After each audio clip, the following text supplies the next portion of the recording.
Okay, so the next is के injective function या one to one function क्या होता है। एक function f is injective if two elements of a are not map to the same element of y।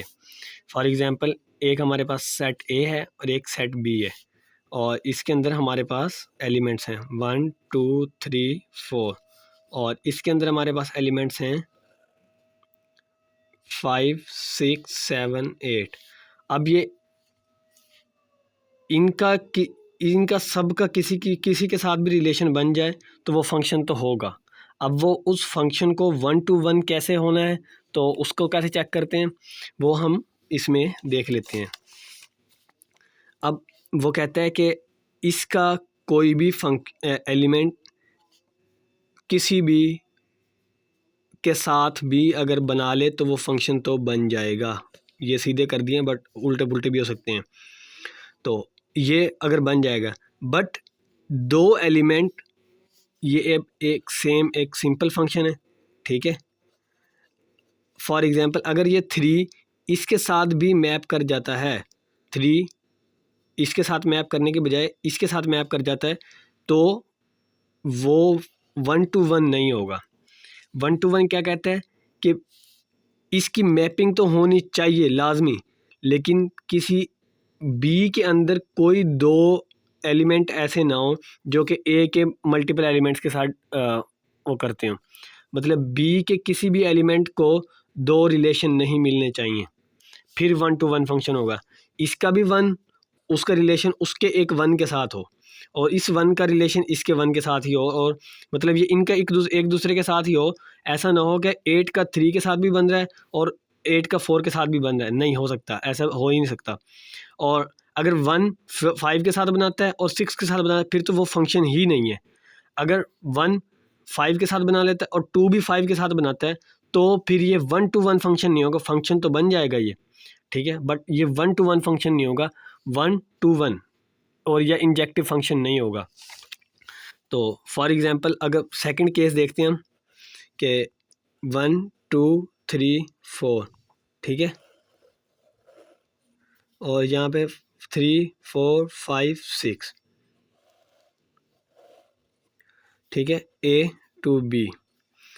अगर इसका इसके साथ बन जाता है, इसका इसके साथ बन जाता है, इसका इसके साथ बन जाता है, और इसका भी इसके साथ बन जाता है, तो भी ये फंक्शन नहीं है, ठीक है। और एक थर्ड केस आता है। थर्ड केस थोड़ा इंटरेस्टिंग है कि 1 2 3, यहाँ पे 3 4 5 6, ठीक है, तो क्या ये फंक्शन है? Yes, still it is a function, because ये हो गए ना, ठीक है, इनके साथ, और बी में बच गया तो कोई मसला नहीं है। बट अगर ये इन्वर्स केस हो जाए इसके साथ, ठीक है, अगर ये है तो फिर अब बी तो दो, बी इसका इसके साथ तो बन नहीं, इनमें से किसी के साथ तो बन नहीं सकता, ठीक है।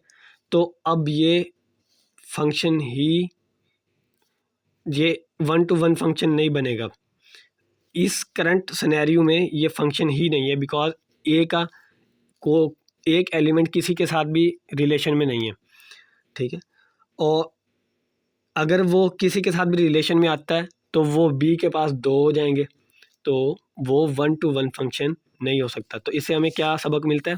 इससे हमें ये मिलता है कि ए शुड बी लेस देन और इक्वल टू बी, ठीक है। ए के एलिमेंट्स का तादाद बी के एलिमेंट्स के या तो बराबर हो जैसे इसमें है, या फिर इससे ज़्यादा हो। ए के एलिमेंट्स की तादाद कम होनी चाहिए बी से, फिर ये फंक्शन बनेगा। अब इसमें हम एक सिनेरियो एक और लेते हैं।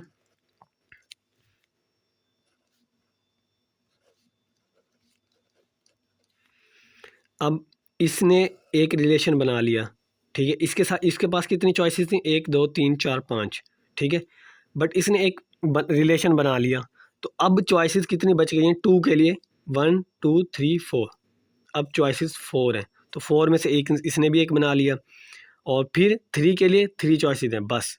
तो जिस तरह इनके रिलेशन बनते जाएंगे उनके लिए चॉइसेस कम होती जाएंगी। तो इसके हम ये काउंट कैसे करेंगे कि इनके फंक्शंस कितने बन सकते हैं?